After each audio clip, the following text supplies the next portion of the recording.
Newspaper editor won a ruined vineyard for 60 cents. 6 widows made the wine. The deed was folded 3 times and stuffed in the inside pocket of my coat, and I kept reaching up to touch it the whole ride out from Abilene, not because I thought it would disappear, but because I still couldn't figure out what I'd done. 60 cents. That was the winning bid at the county tax auction on a Tuesday morning when everybody else had somewhere better to be.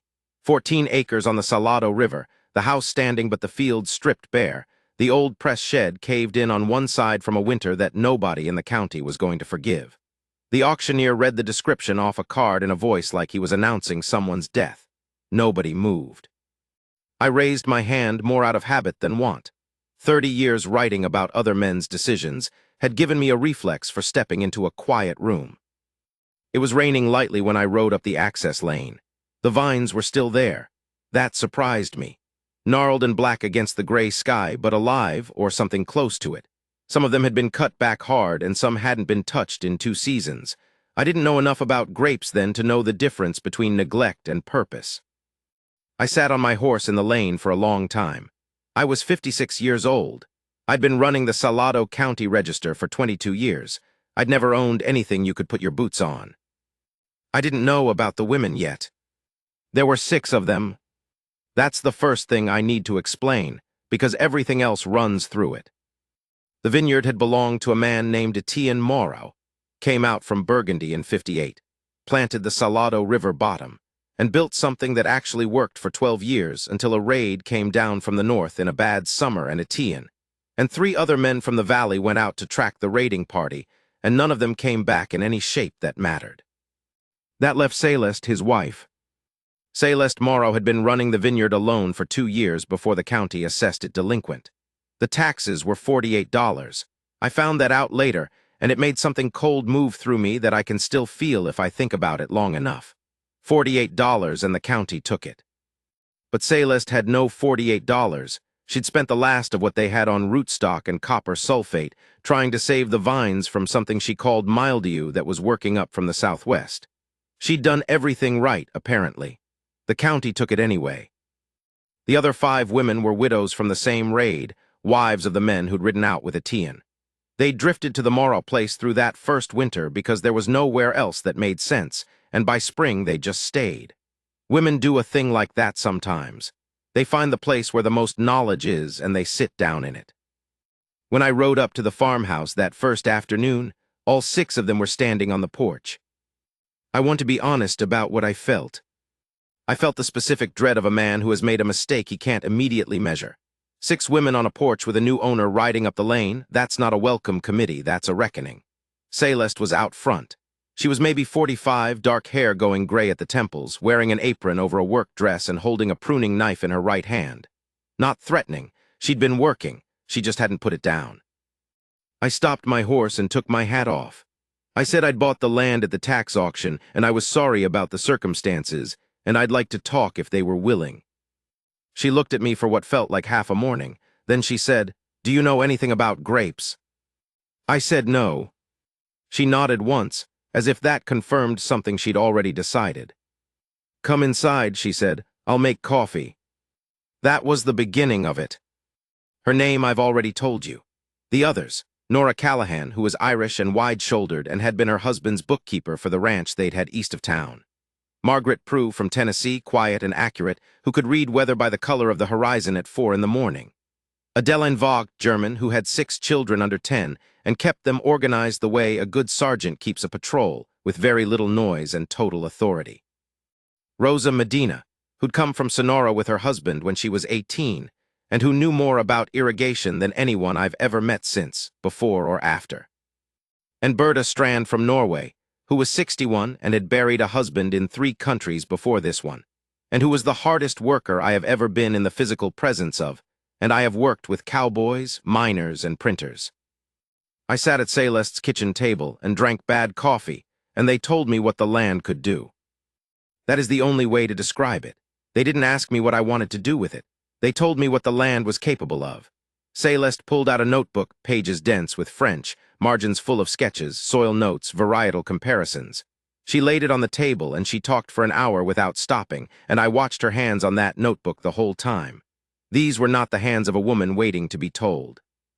These were the hands of someone who had been maintaining a plan through circumstances that should have broken the plan. I asked her what she needed. She stopped talking just for a second. She said lumber for the press shed, 2 new barrels, replacement stakes for the east row, about 40 of them, wire, a contract with a buyer in Waco that I can't get because they won't negotiate with a woman. She paused. And somebody to go talk to Harlan Diaz. That last one she said differently, flat, the way you say something you're not sure you should be saying. I asked who Harlan Diaz was. The man, Nora Callahan said from across the table, who wants this land. I'll tell you about Harlan Diaz. He was a cattle consolidator, bought up broken ranches in the southern part of the county and ran them as one operation. He was not a bad man in the obvious ways. He didn't drink in the wrong places or trouble other men's wives. What he did was simpler and harder to argue against. He saw opportunity in other people's misfortune, and he moved on it quickly, and he was usually there first. He had known about the tax auction. He had not attended it because he had assumed no one else would either, and he'd planned to acquire the Mora land through a quieter arrangement with the county clerk the week after. When I showed up with my 60 cents and my reflex for empty rooms, I had, without meaning to, cut him off. He came to see me at the register office about 10 days after I'd ridden out to the Vineyard. He was polite. He was always polite. He made an offer for the land that was fair, more than fair, honestly, and he sat across from my desk with the particular calm of a man who does not expect to be refused. I told him I wasn't selling. He said he understood, and he asked if I'd thought through the complications of my situation. I asked him which ones. He said running a vineyard was skilled work and he wasn't sure I had the skills. I told him I wasn't planning to run it alone. He looked at me a moment, then he said, "Those women have no legal standing on that property." I said, "They will." I don't know exactly why I said it. I hadn't worked out the specifics yet. But I'd been sitting with Celeste's notebook in my head for 10 days, and I'd ridden out to the Vineyard twice more, and each time I went. The East Row stakes were a little further along, and the press shed had a little more of its roof back, and 6 women were doing that work with what they had, which was almost nothing, because they believed the land was still worth believing in. Harlan Diaz left my office. He wasn't angry. That was the part that bothered me. The arrangement I worked out took about 3 weeks of back and forth with a lawyer in Austin, who owed me a favor from a story I'd killed 8 years before. Each woman got a formal tenancy agreement giving her specific rights to the property, and a fixed percentage of any revenue from the harvest. Celeste got 22%, which was right. It was her knowledge running the whole operation. The others got between 8 and 14, depending on labor contribution. I retained ownership of the land, but had no operating authority over the vineyard itself. Celeste ran that. I drew up a buyer's agreement with a distributor in Waco named Tom Carr, who I knew from the press association. Tom was skeptical. I invited him to come out to the vineyard and taste what was left in the last working barrel from the previous season. He came on a Thursday, and Celeste walked him through the remaining vines, and by the time they came back to the house, Tom Carr had his hat in his hand and was asking about volume. I want to be clear about what I did and what I didn't do. I signed papers. I made introductions.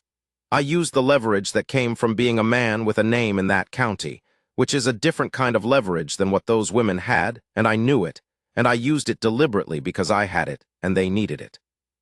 What I didn't do was run anything. I want to be clear about that, too. The vines were Celeste's. The plan was Celeste's. The knowledge in that notebook, 14 years of soil chemistry, and whether patterns and varietal adjustments written in cramped French in margins, that was hers, not mine. Rosa dug the new irrigation channels in August, in heat that would stop a younger man because she'd mapped the water table in her head over 2 years of watching the river. Berta Strand restaked the entire East Row herself over a period of 12 days. Margaret Prue called the frost 3 nights running in October, and they saved the late harvest because of it. Because she'd gone out at 4 in the morning and looked at the sky and come back in and said, quietly, "Tonight." I showed up on weekends. I fixed fences. I hauled lumber when my back could take it. I sat at the kitchen table and ate whatever was there and listened to them plan. That was a good year, actually. I want to say that plainly. I was 56 years old with ink on my hands and a newspaper that barely cleared its bills. And every Saturday morning I'd saddle up and ride out to that place on the Salado, and there would be 6 women doing a hard thing well, and I would walk the rows with Celeste, and she'd tell me what she was seeing in the vines.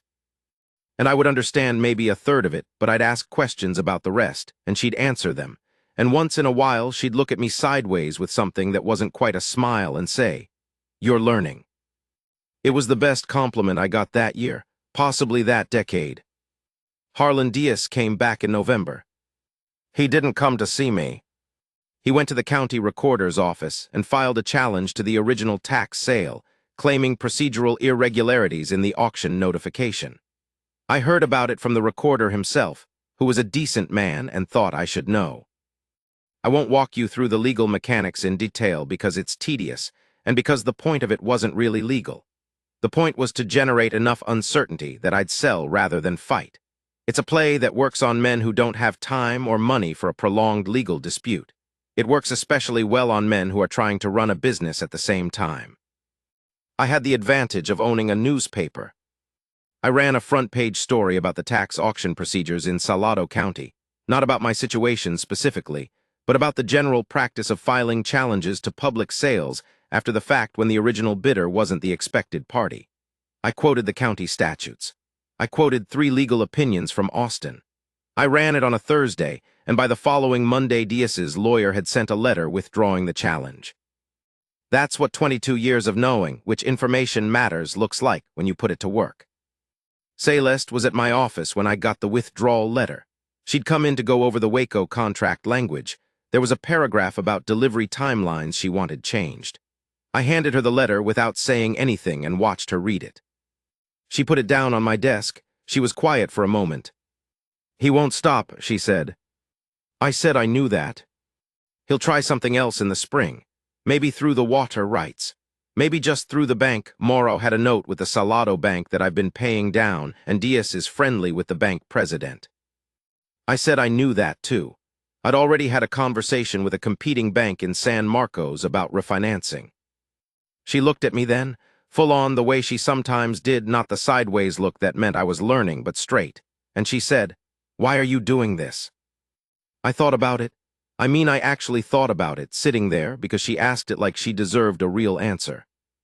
I said, "Because it's worth doing." She said, "That's not an answer." I said, "Because I watched what you built and what it cost you and what the county did with $48, and I've been writing about other men making decisions for 22 years, and I'm tired of just writing about it." She was quiet for a moment, then she said, "Also, you want to know if the grapes come in." I laughed, first real laugh I'd had in about 4 months. "Yes," I said, "also that." The grapes came in. First proper harvest from the Morrow Vineyard in 3 years. October the year after I bought the land. 7 tons from 14 acres, which Celeste said was modest but honest. The vines had needed a recovery year, and this was the recovery. The next season would be the real test. We pressed them over 4 days in the shed that Berta and I had rebuilt through the summer, she with the hammer and the judgment, me with the lumber and the labor. It was harder work than I'd expected. I was sore in places I hadn't been sore since I was 30.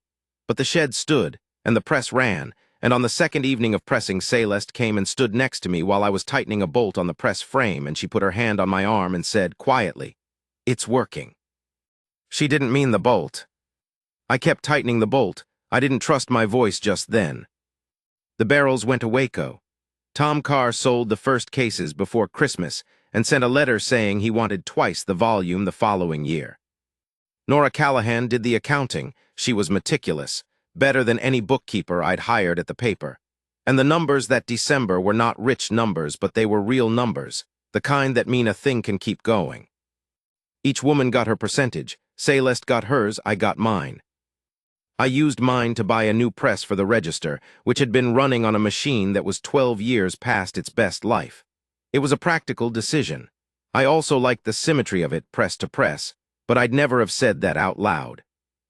I need to tell you about one night in January. It was deep cold, the kind that comes down out of the north and makes the ground ring like iron when you walk on it. I'd ridden out to check on a fencing problem along the south boundary, a section that bordered a neighbor's cattle operation and needed attention before the cattle started leaning on it in spring. I'd fixed the fence in the late afternoon and then stayed for supper because Adeline had made something with venison and dried peppers that I wasn't going to ride away from. After supper, the children were in bed, and the women were doing the kind of quiet talking that happens at the end of a hard day, not planning, just existing together in a warm room. I was sitting near the fire, going through the Waco contract in my head, checking the delivery schedule against the barrel count. Celeste came and sat in the chair across from me. She'd been carrying something for a while. I'd noticed it for a few weeks, a kind of weight in her that wasn't the regular weight of work. She looked at the fire for a moment, and then she said, without preamble, "Etienne would have liked you." I didn't say anything. "He was not a man who trusted easily," she said. "Neither am I. I'm telling you this because I think you know it, and I think you've been patient with it, and I think you deserve to hear it said plainly." I kept looking at the fire. She said, "When you rode up the lane that first day and took your hat off, I thought you were one more man who had come to tell us to leave. And then you didn't.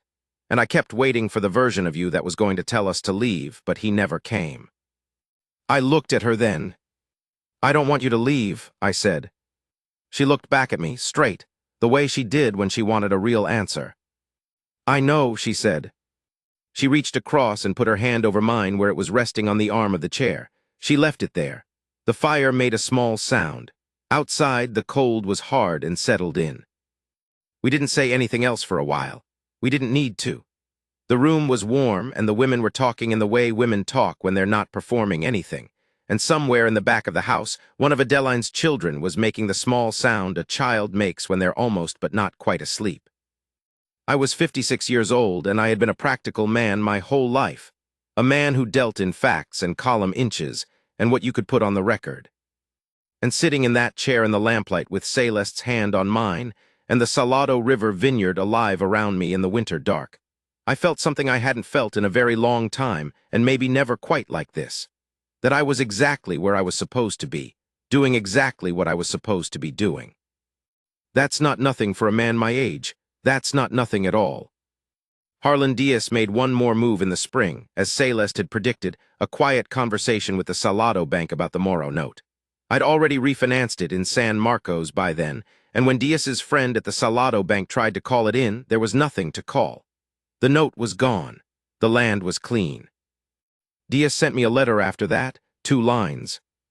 He said he respected the play and he hoped the venture succeeded. I thought about printing it but decided against it. Some things you keep. The second harvest was the real one. 11 tons from 14 acres. Celeste walked the rows for 3 days before we picked, pulling leaves and testing the color, pressing the skins between her fingers the way her father had taught her in Burgundy when she was a girl. She had her notebook out. She was talking to herself in French and then catching herself and translating for me, and by then I understood maybe 60% of what she said about the vines without the translation, which she knew. We pressed over 5 days that year. The yield required it. Rosa had rigged a drainage modification that made the whole operation faster and cleaner. Berta handled the barrels. Nora kept the records. Margaret Prue called the weather each morning.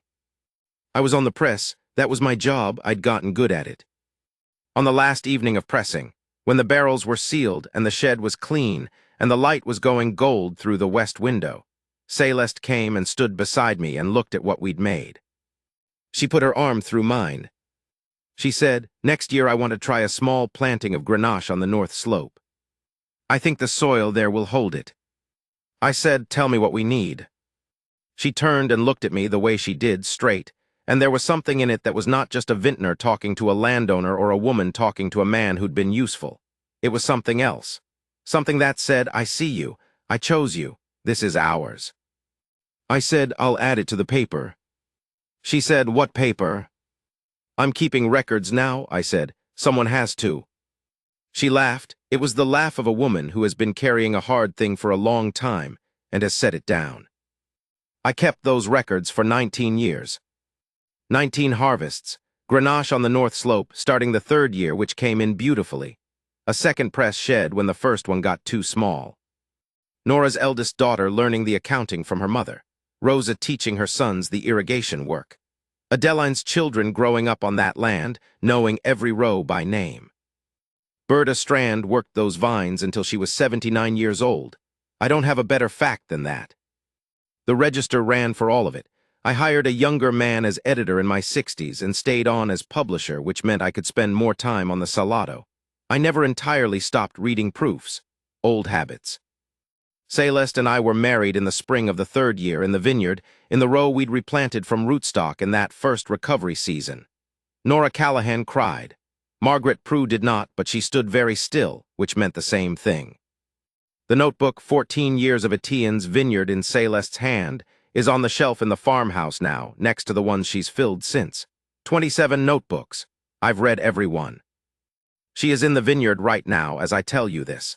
I can see her from the kitchen window, moving along the south row the way she always does in the morning, touching the canes, talking to them a little in French, taking notes. The light is good today. It's going to be a good year. 60 cents, that's what it cost me. I've thought about it 1,000 times, about walking into that auction room on a rainy Tuesday with nobody else there, and raising my hand at a moment when the room was quiet. I was 56 years old, and I thought I was just buying a piece of land. I was wrong about that. I was buying the rest of my life. I just didn't know it yet.